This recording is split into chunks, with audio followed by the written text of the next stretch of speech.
চাই? আমরা যদি আল্লাহর লানত না নিতে চাই, আমরা যদি আল্লাহর কাছ থেকে পুরস্কার নিতে চাই, আল্লাহ যদি আমাদের বিষয়গুলোকে কবুল করতে চান, আমরা কি কি কাজ করলে আল্লাহ রাব্বুল আলামিন আমাদেরকে কবুল করে নেবেন, আমাদেরকে মাফ করবেন? দুইটা সমাধান আছে। প্রথম আয়াতে আল্লাহ বলছেন এই কাজটা করলে তুমি লানত প্রাপ্ত হবে, আমি তোমাকে লানত করব। দ্বিতীয় আয়াতে বলছেন বান্দা তুমি যদি সংশোধন হয়ে যদি আমার কাছে আসতে পারো, আমি তোমাকে মাফ করে দেব।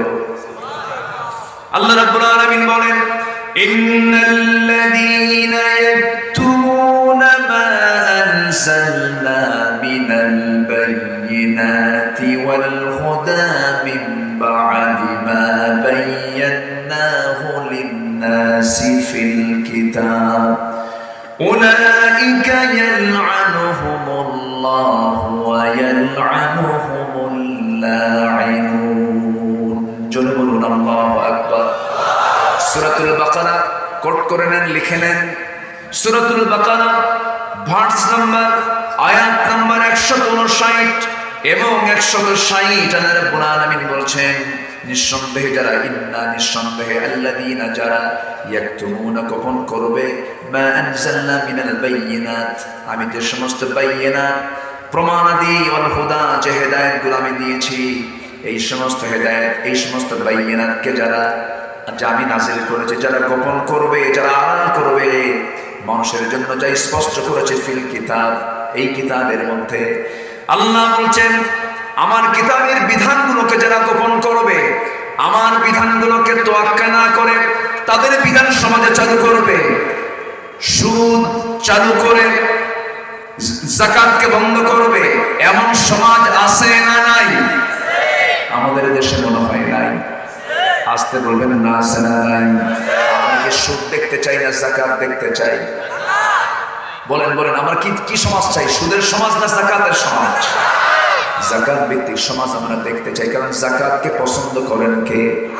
আসতে বলবেন না, যাকাতকে পছন্দ করেন কে?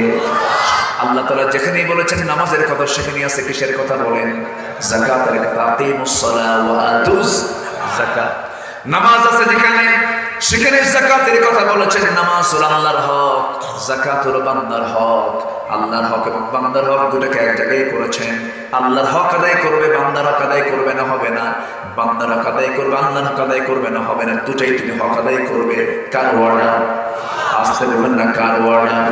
আমাদের দেশে বহু নামাজি আছে, নামাজ পড়ে পড়ে কপালটা কালো বানাইছে, কিন্তু সুদখোর আছে না?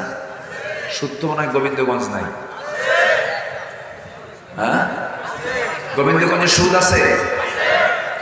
হ্যাঁ, সুদ খাওয়া যাবে। সুদ খাওয়া কি বলেন তো? আরো জোরে, আরো জোরে, আরো জোরে, আরো জোরে। সুদের ধারে পাশে যাওয়া যাবে না। আমার বন্ধুগণ, বাস্তব একটা কথা বলি, সুদের কারবার করে যারা টাকার পাহাড় বানাবে, আখিরাতে তো অবশ্যই তার জন্য জাহান্নাম থেকে যাবে। এই সুদের টাকার মেয়াদ, গবেষণা এসেছে সুদের টাকার সর্বোচ্চ মেয়াদ হলো 40 থেকে 50 বছর। হারাম উপায়ে উপার্জিত কোনো সম্পদ টিকে না, কোনো ক্রমেই টিকবে না, কোনো ক্রমেই থাকবে না, সব বেড়ে যাবে। হারামের কোনো বরকত থাকে না, হালালের একমাত্র বরকত দিয়ে দেন কে? বলেন আল্লাহ বরকত দিয়ে দেন। হয়তো ভাববেন হুজুর কোটি কোটি টাকার মালিক তো অনেকেই আছে, সুদ খেয়ে তারা কোটি কোটি টাকা বানাইছে, তারা তো ভালো হয়ে আছে। একটা প্রশ্ন করবো আপনাকে, বলেন তো টাকায় কি সব সুখের মূল নাকি? টাকা সব সুখের মূল? গ্রামের লোক বেশি খায় না শহরের লোক বেশি খায়? বলেন। শহরের মানুষ যতটুকু খায় তার গ্রামের মানুষ ডাবল ডাবল খায়। গ্রামের মানুষ প্লেট নিয়ে বসে না, ডিশ নিয়ে বসে। কি নিয়ে বসে বলুন? গাবলা, গাবলা নিয়ে বসে। আপনাদের ভাষাগুলো খুব সুন্দর, বলি আলহামদুলিল্লাহ। উত্তরবঙ্গের বগুড়া থেকে, সিরাজগঞ্জ থেকে, যমুনার পাড় থেকে পাটগ্রাম ঠাকুরগাঁ পর্যন্ত 10 মাইল যাবেন ভাষা চেঞ্জ, 10 মাইল যাবেন ভাষা চেঞ্জ। গোবিন্দগঞ্জের ফাঁসিতলার মানুষ যে ভাষায় কথা বলে, ওইদিকে কোমরপুর পলাশবাড়ির এলাকার মানুষ কই ভাষায় কথা বলে, তাদের হেরফের আছে না নাই?